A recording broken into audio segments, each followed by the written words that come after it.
Hey everyone, welcome back. In today's tutorial, I'm going to walk you step by step through using the FV function in Google Sheets.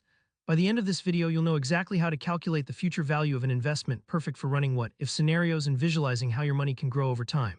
Whether you're working out your retirement savings, a college fund, or just curious about compounding interest, you'll find this technique super useful. Let's get right into it. First, let's lay out the information we'll need. Imagine you have an initial investment amount, an annual interest rate, the number of years you plan to invest, and how many times per year the interest is compounded. We're going to enter these into Google Sheets so it's crystal clear, and then use a special formula to find out how much that investment will be worth down the line. So start by entering your data. In cell A2, type initial investment, and in cell B2, enter your starting amount. For our example, let's use $10,000. In A3, write annual interest rate, and in B3, put 5%, just make sure it's formatted as a percentage. For A4, type years, and B4 is 15. Then in A5, use compounds per year, and B5 will be 1 if it's compounded yearly. By setting up your sheet this way, you've got everything organized. Each value has a clear label and its own cell, so you can tweak numbers anytime without hunting for the right spot. This is how pros set up their what-if analyses, and it'll make your calculations much easier to follow. Now for the fun part, calculating the future value. In cell A6, write future value, and now in B6, we're going to use the FV function. Type in equals FV B3 slash B5 B4 asterisk B5 0 B2. Let's break down what this formula means. First, FV stands for future value. It's one of Google Sheets' built-in financial functions designed exactly for this kind of calculation.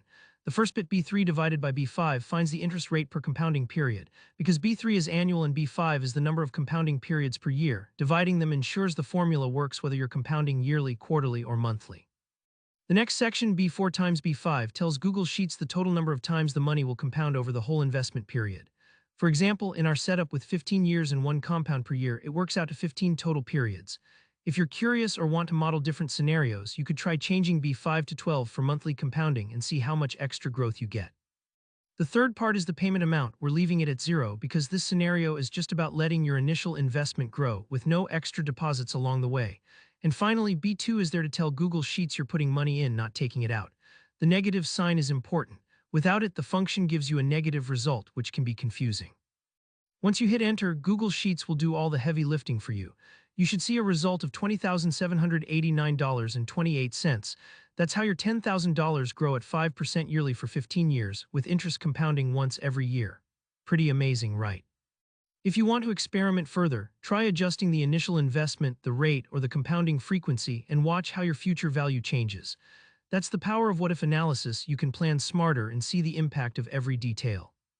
Hope you found this breakdown helpful. If you did, please give the video a thumbs up, and if you have any questions or want to see more Google Sheets tutorials, just drop a comment below.